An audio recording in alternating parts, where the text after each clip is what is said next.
There's this powerful, almost invisible force that kind of holds our societies together.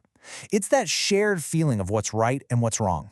But what happens when that feeling, this collective conscience, is used not just to bring us together, but to justify the ultimate punishment? We're going to trace this incredible ideas journey, from a sociologist's notebook all the way to a judge's death sentence, and really dig into the fierce debate it's kicked off. Just look at this quote from India's Supreme Court. I mean, this isn't just theory. This is a real legal justification for a life or death decision.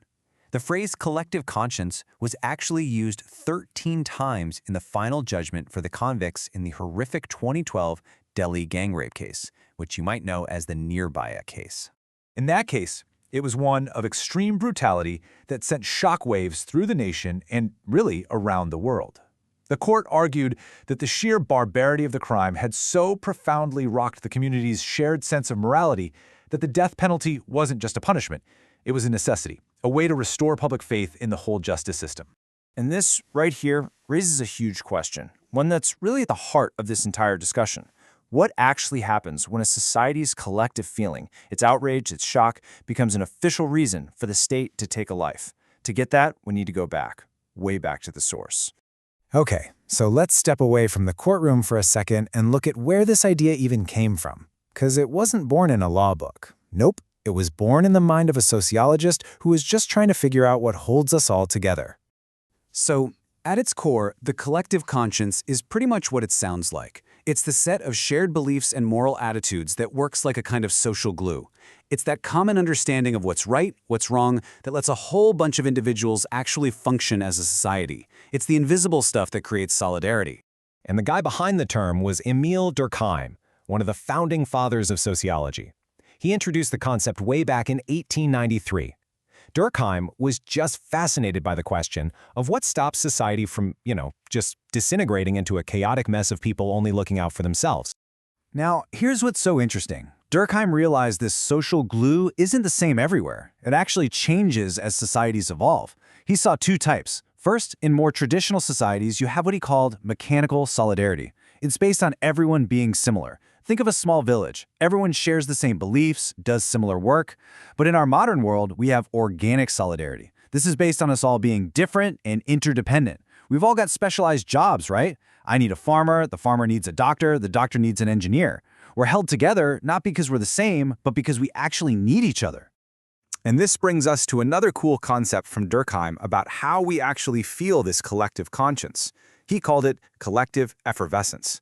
Just think about that electric energy at a concert, or in a stadium during a big game, or even at a protest.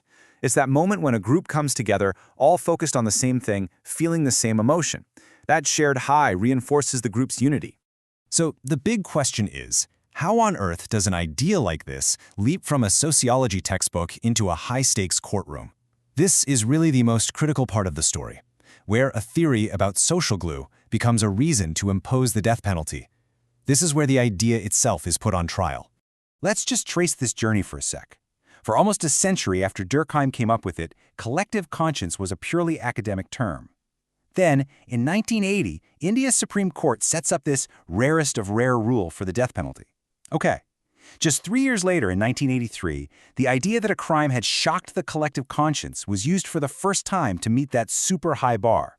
And fast forward to 2017, and it's not just some passing reference anymore. It's a central pillar of the Nirbhaya case ruling. And this leads to a massive problem for any legal system. I mean, how exactly does a judge measure the conscience of a billion people? Is it based on media outrage, political pressure, their own personal feelings? Critics argue this gives judges a huge amount of uncontrolled power, and that it could violate the core idea that a law has to be clear and predictable. And this doesn't just create a legal mess, it sets up a fundamental clash of philosophies. Yep, a collision course between two huge ideas, the rights of the individual versus the feelings of the group. So on one side, you have the very foundation of India's constitution. Its architect, B.R. Ambedkar. He was crystal clear about this. The most important unit is the individual. The law is there to protect the individual, even from the overwhelming power of the majority. But on the other side, you've got Durkheim's view. For him, morality is all about the group. Whatever strengthens the group, whatever creates that solidarity, that is what's moral. The health and cohesion of the group is everything. You can see the tension right there, can't you? When these two philosophies crash into each other in a death penalty case, you get this critical conflict. Is the whole point of the law to protect the rights of the accused individual, no matter how terrible the crime? Or is it to act on behalf of the group's moral outrage? And look, this isn't just some philosophical debate for a classroom. This has very real life and death consequences. And when we look at who is most affected by these decisions, well, a really stark pattern starts to emerge. 3/4. Just think about that number. 3 out of every 4. What do you think it represents? Well, according to the Death Penalty India report, a staggering 3 out of every 4 prisoners on death row in India come from economically vulnerable or socially marginalized communities. We're talking about members of lower castes, tribal communities, and religious minorities. The data suggests that the burden of satisfying this collective conscience does not fall on everyone equally. As one analysis in the India Forum puts it so powerfully, this raises a deeply uncomfortable question. Is it truly just to apply the ultimate, irreversible punishment so disproportionately to those who are already the most deprived members of society? And this brings us right to the end, to the final, really challenging question at the heart of this whole thing. When we invoke the collective conscience, what are we truly asking for? The critics argue that when you use a vague, emotional standard like collective conscience, you risk reducing justice to something that looks a lot more like revenge. It becomes a way to satisfy a public cry for bloodlust, which gives everyone this temporary feeling that something's been done, while distracting from the much harder work of actually reforming the justice system, improving policing, and tackling the root causes of crime. So, we're left with this. Durkheim gave us a powerful way to see the invisible forces that bind us together. But when that lens is used to decide who lives and who dies, it forces us to ask a really fundamental question about what justice even is. Is its purpose to reflect the passions of the group or to stand as the ultimate protector of the individual? The answer to that really defines the kind of society we choose to be.